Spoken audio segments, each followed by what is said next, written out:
All right. I am sitting here along with, of course, little Bradie Whetham. Bradie, and we are joined right now by a man who is, literally skyrocketing lately in the world of boxing.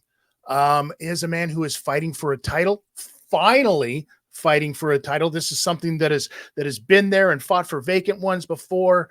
But this one seems to be, they've got it all set in stone after a delay in this. Can you believe this, Bradie? After this fight was supposed to happen already, and they make this man go through camp after camp. This is crazy, but I want to hear it from himself.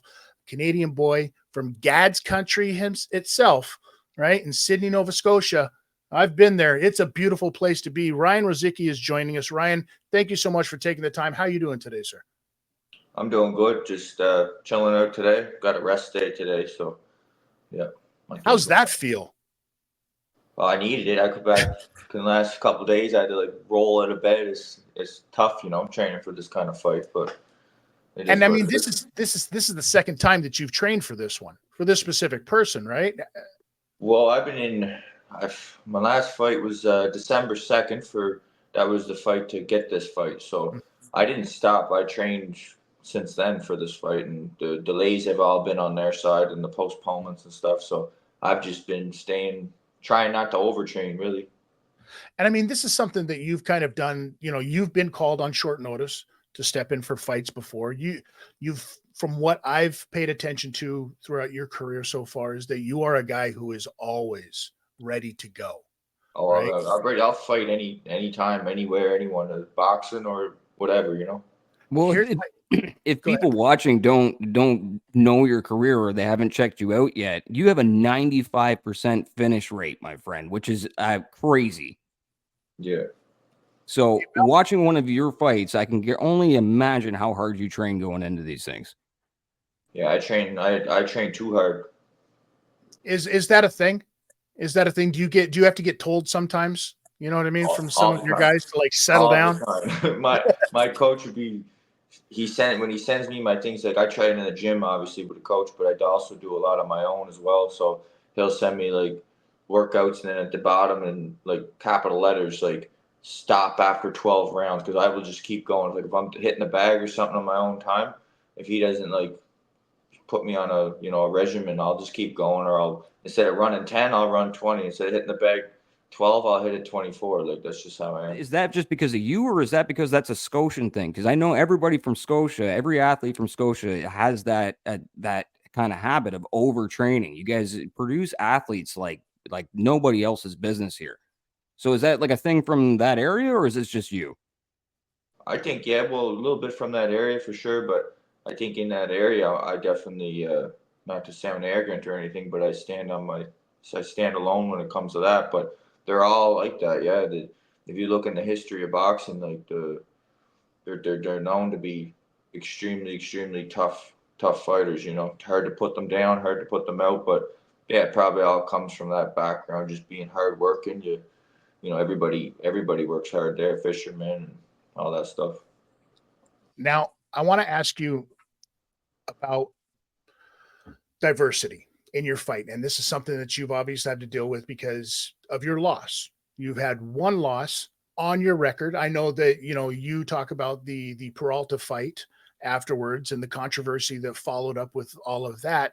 But I'm talking about the Oscar Rivas fight very quickly. You were on a 13 fight, you coming in young, and then all of a sudden they throw you in with an absolute dump truck of size of a human being.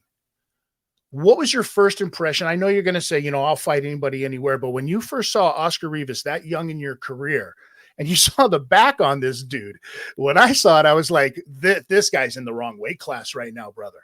What is going on? Yeah. I'm not really, a lot of people don't understand is that I'm a cruiserweight, but I don't cut weight. I walk around at 200 pounds, and I'm eating. Like, if you want to see what I eat in the run of a day just to maintain 200 pounds, if not, I'll drop down to like 190. I've even gone as low like as 185 pounds.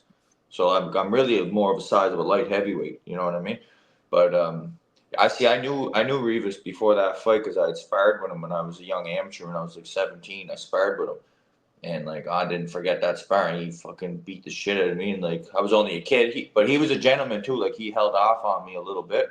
because he knew I was just a young kid. So I always respected him for that. But I knew what I was getting into when I fought him. Honestly, I thought I was going to get knocked out when I fought him, and then, but well, you saw the fight went. So heading into this fight, have you done anything different in your training regimen, or are you just like still, nose to the grind and just doing what you've been doing the whole time? Same thing, always the same thing. It's nothing's going to change with me. Everybody knows what what you see is what you get, and it is what it is. Let me ask you something about the promotion that you're doing this with Don King Promotions. What is your relationship with Don King Promotions?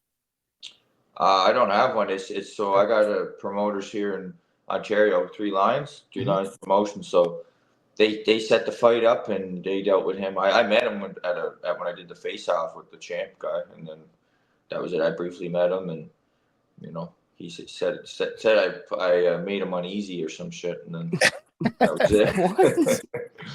I can see that. I can see that though, because you do have this very stoic stare to you from the moment that you start walking towards the ring. You can see it kind of kick in, right?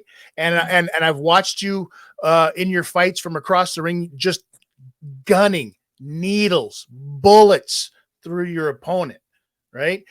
Here's something that I do want to ask though, because I know that a lot of fighters are different in this. Some fighters can go into fights and just, it's a job and this is what I do. And we're going to have a nice friendly competition.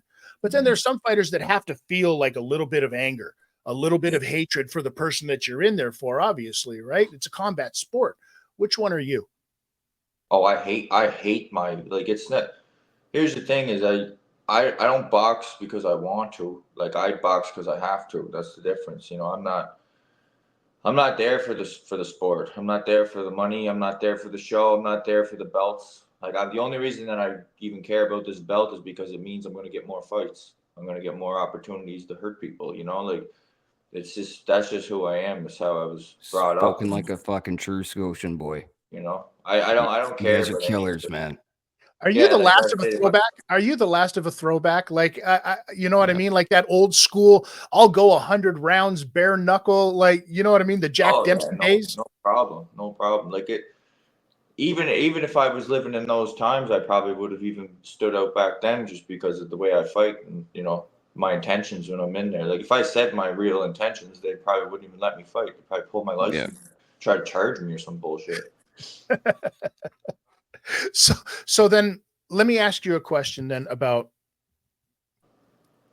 boxing in general and where it is right now, right? And the fact that you have been working as hard as you do as a professional, trying to get these fights, trying to move up the ladder so that you can get bigger, better fights, so that you can get more fights, right? Now, obviously, if at some point they're going to put a pitch counter on you, so to speak, and you know what I mean? You can't fight every month, Ryan. As much as you might want to, you can't fight every month, my friend. You know what I mean? But eventually you're going to get those big money fights. I have full confidence that after this fight that you've got coming up, right, against Noel Mikaelian, I believe I'm saying that right. I hope I'm saying it right. If he has a problem with it, he can take it up with you. Fuck him. Exactly. Yeah. I have full confidence that you're going to win this fight. But I think that you might have to, like, if you realize you're going to have to chase this guy a little bit, you know what I mean? Because he's not going to stand there with you and trade with you the way that you fight. And I noticed the way that he fights, he's a very much like he likes to parry, come in, throw a couple of things and get the hell out of there.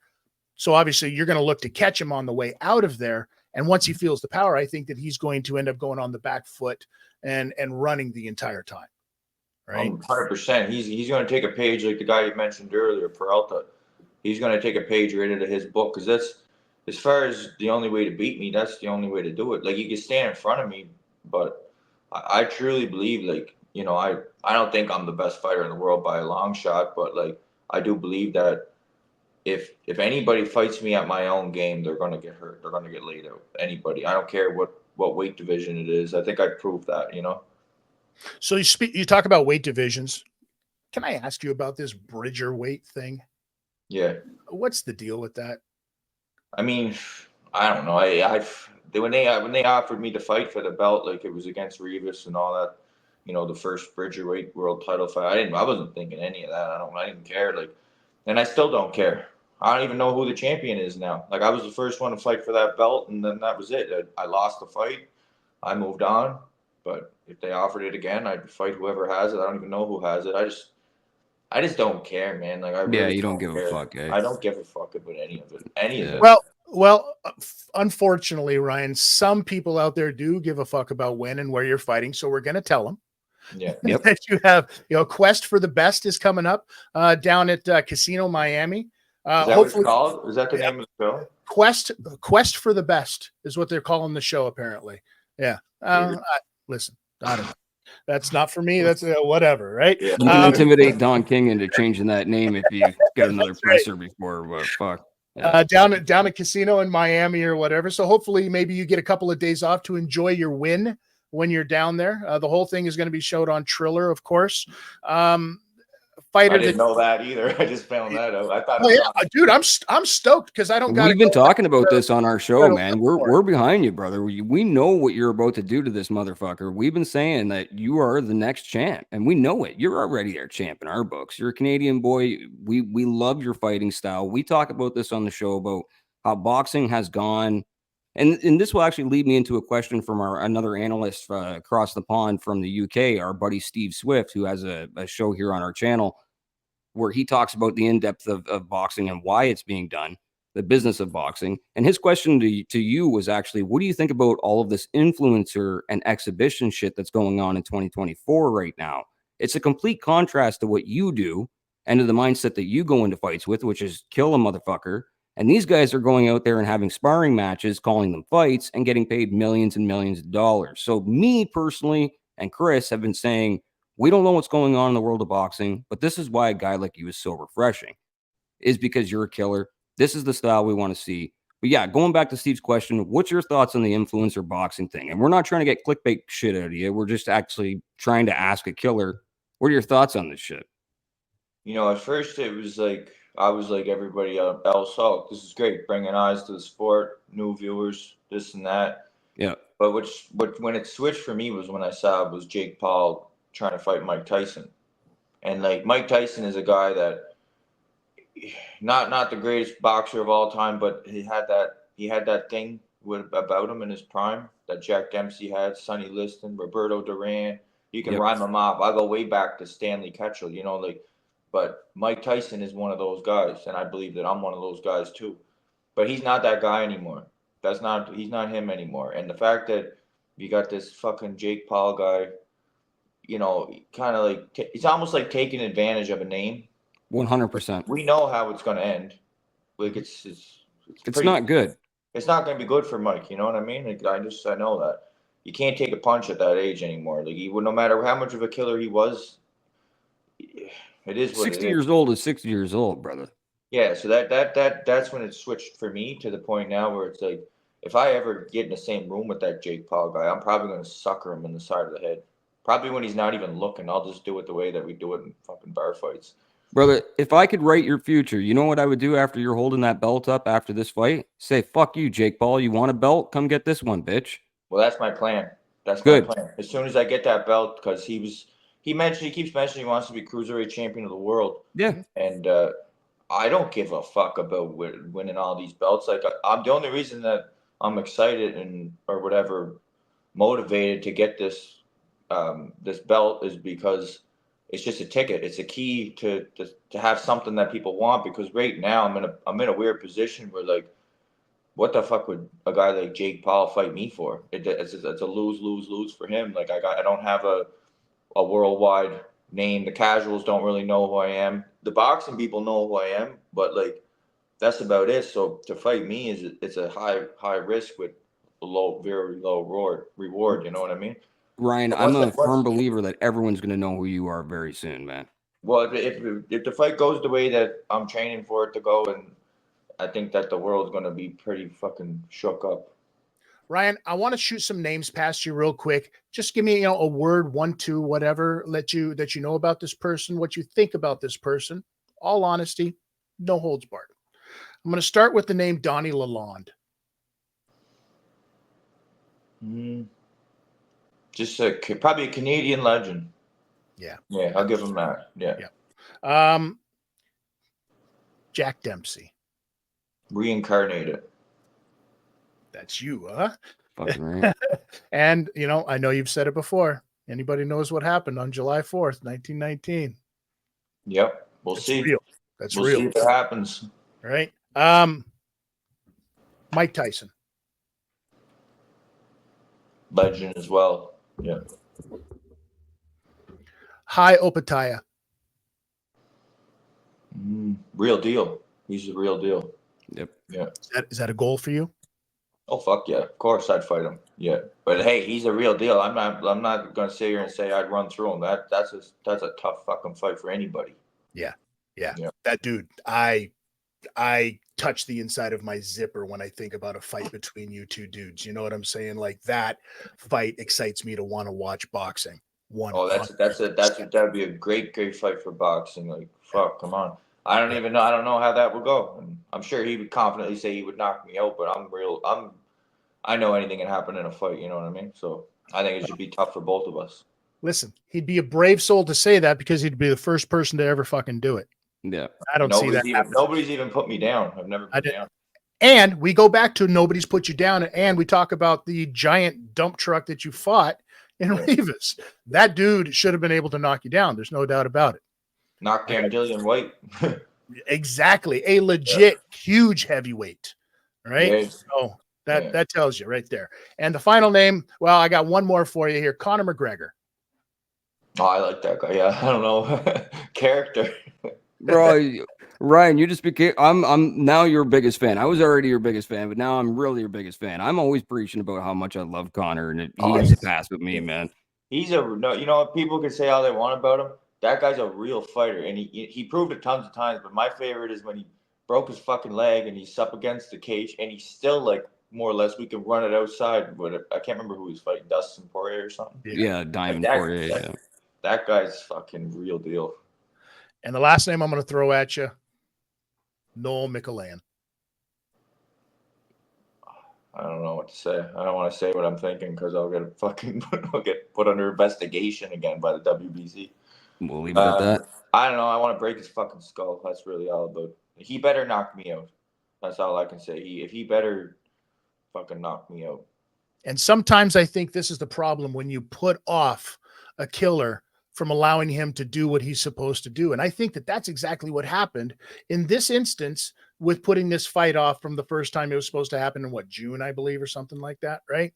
Well, you know what he said? I'm like a bit psychotic about my opponents until it's over. So I study them, and I study everything they say. I'll go back into their whole life. Anything I can find, I'm studying it. And he said in an interview, his last one, he said, I'm rent free in his head. And okay, that's in most situations, that's great. You're rent free in somebody's head. You got them mentally. But when you're talking about me, that's the last place you want to be, is rent free in my head. So if he's happy that he's rent free in my head, he's got another thing coming. Ryan, I love it. I can't wait to see this fight happen. I can't wait to see destiny call for you.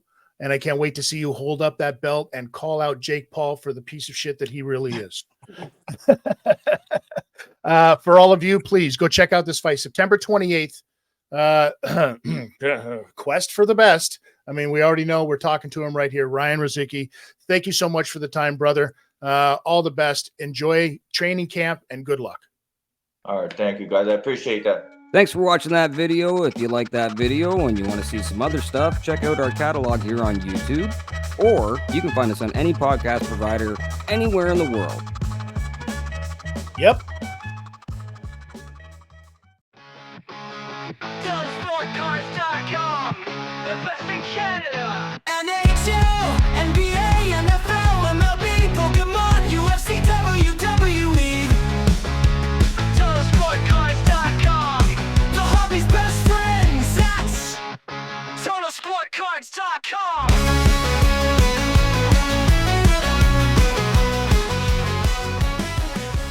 RockSolidFanClub.ca gives you full access to Canada's leader in professional wrestling, featuring legends like Mick Foley, modern megastars such as Cody Deaner, and future sensations like Tyler Turva. RockSolidFanClub.ca offers exclusive series, podcasts, live streams, specials, and full events, all for less than $9 a month. Sign up today at RockSolidFanClub.ca, where real fans get it.